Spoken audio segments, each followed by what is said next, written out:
Lisons le communiqué de l'armée israélienne qui donne sa version exacte de ce qu'elle a mené ici. Tsahal a effectué une frappe ciblée à Beyrouth sur le commandant responsable du meurtre des enfants de Majd al-Shams et du meurtre de nombreux autres civils israéliens. Vous y faisiez allusion, ce sont aussi des civils américains et français en l'occurrence, si c'est le cas. Pour l'instant, il n'y a pas de changement dans les directives défensives du commandement de front intérieur. Si des changements sont apportés, une mise à jour sera publiée. On voit qu'il y a tout de suite la mise à jour de prudence qui suit. Exactement. Donc c'est peut-être la ligne prudente et réaliste qui l'a emporté pour l'instant. Et on voit bien dans le communiqué, on parle d'attaque ciblée. On a visé un individu haut placé pour que ce soit quand même important. Le fait de le frapper à Beyrouth, ça aussi c'est symboliquement beaucoup plus fort. Donc on a fait une frappe importante symboliquement, mais sans aller trop loin. Très clairement. Donc pour l'instant, oui, il semble que la prudence l'emporte. Reste à savoir maintenant quelle sera la réaction du Hezbollah. Expliquez-nous bien, carte en main, colonel Goya, s'il vous plaît. Quel est l'enjeu? Pourquoi il y a cette espèce de prudence d'Israël qui frappe, mais qui en même temps retient un peu la main? On voit ici l'État d'Israël, la bande de Gaza, où on connaît les événements, la Cisjordanie avec tous les territoires occupés par Israël, le plateau du Golan occupé et annexé, là où a eu le bombardement avec ces 12 enfants qui ont été tués par le Hezbollah, et là le Liban avec le sud-Liban. Hein. Oui. Ce serait un deuxième front. Ah oui, potentiel, oui. Effectivement, le Hezbollah il est présent dans tout le Liban, mais il occupe tout le sud du Liban, tout le fleuve Litanie. Alors c'est tout petit en réalité. Le Liban, c'est la superficie de la Gironde, quoi, hein, donc le département de la Gironde, pour situer à peu près. Et le sud du Liban, c'est évidemment minuscule, mais c'est un véritable fief. Là aussi, ils contrôlent tout ce territoire, et ils ont un arsenal considérable que j'évoquais tout à l'heure, qui leur permet de menacer toutes les villes israéliennes avec des missiles balistiques à grande puissance. Ils ont un arsenal qui est infiniment supérieur à celui du Hamas, hein, il faut le rappeler. Ils peuvent notamment ravager la ville de Haïfa qui est au nord d'Israël.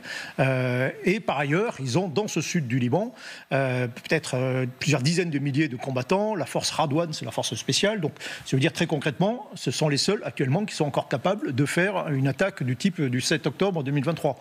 D'où la menace que ça représente, et d'où l'insistance qu'ont un certain nombre d'Israéliens pour au moins, ils savent très bien qu'ils ne peuvent pas détruire le Hezbollah, mais faire en sorte que le Hezbollah quitte cette zone sud, en tout cas, ce qui réduirait considérablement la menace. Et là, je disais tout à l'heure, maintenant la parole est un peu au Hezbollah. Est-ce que le Hezbollah va rester dans sa configuration, là aussi, de prudence? Le Hezbollah ne veut pas la guerre totale avec Israël. Il en a peur, et il a également des contraintes au Liban. Est-ce que le Hezbollah peut céder et dire ok, d'accord, nous replions au nord de Litanie en signe de bonne volonté, en gage de paix vis-à-vis notamment de la population libanaise? C'est possible. Il peut en rester là et faire des frappes. Demain, on verra quelques frappes un peu symboliques. Mais il peut aussi décider de passer la vitesse supérieure et là, de frapper le premier. Et là, on basculerait véritablement dans une guerre totale qui serait beaucoup plus risquée pour Israël et pour le Liban, bien sûr. L'idée qu'il faut aller à la guerre parce que plus on attend, plus le Hezbollah sera puissant. On se rappelle qu'il y a eu, c'était en 83, n'est-ce pas, 86, pardon, quand il y a eu l'affrontement qui n'a pas été tellement que ça au profit d'Israël. En 2006. En 2006, pardon. Ah ben, c'est un échec. Alors c'est intéressant parce que la situation était ressemblait beaucoup à celle des temps actuels. Les choses avaient commencé à Gaza, avec un raid palestinien qui avait notamment capturé le soldat Khaled Shalit, une opération israélienne, et le Hezbollah avait lancé un raid dans le nord du pays le 12 juillet 2006 précisément, et à ce moment-là le gouvernement israélien s'était dit finalement c'est l'occasion, et on va reporter notre effort et on va en profiter pour casser le Hezbollah. Et ça a été une très grande surprise. Rappelons-nous, en Occident, on pensait qu'Israël avait une supériorité évidente et ça n'a pas été le cas du tout. C'est un échec. Ça a commencé par une très grande campagne aérienne contre le Hezbollah, mais ce qui est intéressant aussi, contre le Liban. Donc il y a ce qu'on a appelé le quartier qui était bombardé, c'est le quartier de Daïa. Il y a une doctrine israélienne qu'on a baptisée la doctrine Daïa, qui consiste à dire on va frapper sur tout le monde, sur tous les Libanais, sur les infrastructures, les ports, etc., pour obliger le gouvernement libanais, si tant est qu'il existe, la population, etc., pour faire pression sur Hezbollah pour qu'il se calme et désarme. Et donc ça avait donné lieu effectivement à des ravages dans tout le Liban. On l'évoquait, il y a peut-être 1500 Libanais civils qui qui ont été tués, puis une opération terrestre contre le Hezbollah qui s'est terminée par un échec. C'est-à-dire qu'ils sont tombés sur des gens extrêmement bien formés, bien équipés, bien entraînés, et qui ont mis en échec l'armée israélienne. C'était d'ailleurs pour le Hezbollah, qui tient sa légitimité, qui a été créé pour lutter contre Israël, il tient sa légitimité à cela. C'était un peu la deuxième victoire du Hezbollah, puisque c'est quand même eux qui peuvent se targuer d'avoir chassé Israël du Liban, et notamment en 2000. Donc premier échec, deuxième échec en 2006, et depuis cette époque, en réalité, il y avait une forme de dissuasion mutuelle. Le Hezbollah contre Israël, comme Israël savait que l'un et l'autre pouvaient se faire très mal, et donc on se respectait à peu près, mais avec toujours cette idée que ça peut se déclencher très vite et qu'il vaut mieux attaquer, il vaut mieux frapper le premier. Alors pour celles et ceux qui nous rejoignent maintenant, nous suivons en direct les très importants développements qui ont lieu sous nos yeux au Liban, au sud du Liban, dans la banlieue sud de la ville de Beyrouth, où l'armée israélienne a frappé de manière considérable avec la destruction partielle d'un immeuble où se serait trouvé un très important commandant du Hezbollah, Fouad Choker. Vous le rappeliez, qu'il y a non seulement du sang israélien sur les mains, mais aussi du sang américain et français. On en parlera un peu plus tard. Derrière tout cela, est-ce qu'il y a aussi l'Iran ? C'est-à-dire, si on va trop loin dans la guerre avec le Hezbollah, c'est aussi la guerre avec l'Iran. Oui et non. 2006, l'Iran ne s'était pas impliqué dans la guerre, dans cette guerre de 2006. Le Hezbollah s'était débrouillé tout seul. Il ne faut pas imaginer non plus que le Hezbollah est la marionnette complète de l'Iran. Le Hezbollah fait partie intégrante du Liban, de la vie politique libanaise. Il est quand même un petit peu obligé de tenir compte de la vie des Libanais, ne serait-ce que parce que c'est un parti politique. Donc il fait aussi une politique libanaise. Mais en même temps, il est armé, équipé, soutenu par l'Iran.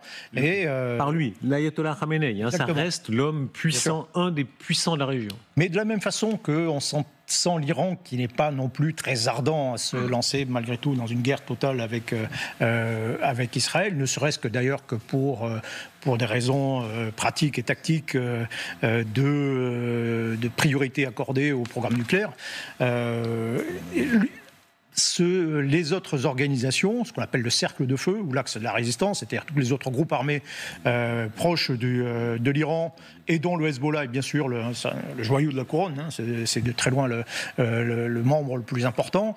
Il y a aussi des actions qui ont été menées contre Israël, on se rappelle de l'action des frappes des Houthis par exemple, mais qui malgré tout restent là aussi mesurées. Il faut montrer que l'on fait quelque chose, il faut agir contre Israël. Mais pour l'instant, c'est pas l'embrasement général. Là, tout le monde sait les morts, les si nombreuses morts qu'il y a à Gaza, notamment les morts civiles qui sont déplorées partout dans le monde, avec des rappels qui sont faits à Israël, mais aussi subi Israël de la part du Hamas. Là, dans tous les plans de Washington, on va parler tout à l'heure des autres fronts de guerre en Asie, la Russie contre l'Ukraine. Ce serait aussi un scénario désastreux pour Washington, qui est une guerre totale qui se déroule là. Oui, bien sûr, parce qu'il faudrait évidemment la gérer, et on basculerait complètement dans quelque chose de très incertain. Si les Israéliens n'ont pas attaqué le Hezbollah dès le 8 octobre 2023, c'est aussi l'effet de la pression des États-Unis. Les États-Unis sont intervenus très vite dans la région, ils ont déployé une armada extrêmement importante. Joe Biden s'est déplacé très vite et il a appelé tout le monde à la retenue. Donc il a appelé des forces en disant voilà, s'il le faut, nous sommes capables d'attaquer le Hezbollah et l'Iran. Donc ça, c'est un peu le message qui était vis-à-vis de l'Iran, et du côté israélien, il disait calmez-vous, il appelait à la retenue. À ce moment-là aussi, d'ailleurs, c'est ce moment où se constituait le cabinet de guerre en Israël, avec des gens comme Benny Gantz, qui eux n'étaient pas du tout favorables à une forme d'aventure au Liban, en disant voilà, écoutez, il faut être réaliste, d'abord le Hamas, après on verra. Où on observe d'ailleurs, vous le constatez souvent, vous-même étant un militaire, ce ne sont pas forcément les militaires les plus va-t-en-guerre. On l'observe en Israël, souvent, oui. Pas tous, certains sont très guerriers, encore plus que d'autres. Enfin, beaucoup de militaires, vous parlez de Benny Gantz et d'autres, sont plutôt sur une ligne, disons, de prudence. Oui, parce que souvent les militaires savent concrètement, d'abord c'est eux qui vont porter la responsabilité des décisions qui sont prises, et ils les voient très concrètement, et parfois ils en payent aussi le prix. Mais bon, alors, c'est un peu faussé en Israël, puisque dans le gouvernement israélien... Oui, ils sont presque tous, oui. Presque tous, dans le cabinet de guerre en particulier, presque tous d'anciens militaires, voire d'anciens chefs d'état-major des armées. Mais quelqu'un comme Benny Gantz, effectivement, était plutôt réservé sur cette question. Or, Benny Gantz ne fait plus partie du cabinet de guerre. Joe Biden lui-même, son poids politique n'est plus le même qu'à l'époque. Et donc, c'est un peu c'est le retour en grâce des Faucons, des Yoav Galant, etc., qui annonçaient, Yoav Galant disait il y a quelques jours, l'opération au Liban sera surprenante, rapide et brutale. Et il a tweeté tout à l'heure, la ligne rouge a été franchie par le Hezbollah. Une phrase sur Twitter pour marquer, comme vous dites, cette ligne-là. Oui, lui, il est pour une ligne très, très dure. Alors après, très concrètement, il y a, en réalité, on va le dire simplement, tout le monde pensait que l'offensive israélienne contre le Hezbollah au Liban pourrait être tentée à la fin de l'été, le temps qu'on termine au moins cette phase à Gaza, de réduction du Hamas, même si la guerre n'est pas terminée, et puis parce que très concrètement, les Israéliens, pour mener une offensive au Liban, ont besoin de leurs 2 divisions d'actives, la 98 et la 162, qui sont actuellement à Gaza. Lorsqu'on les verra se déployer vers le nord, là on pourra dire avec une pratiquement certitude que la guerre va bientôt se déclencher.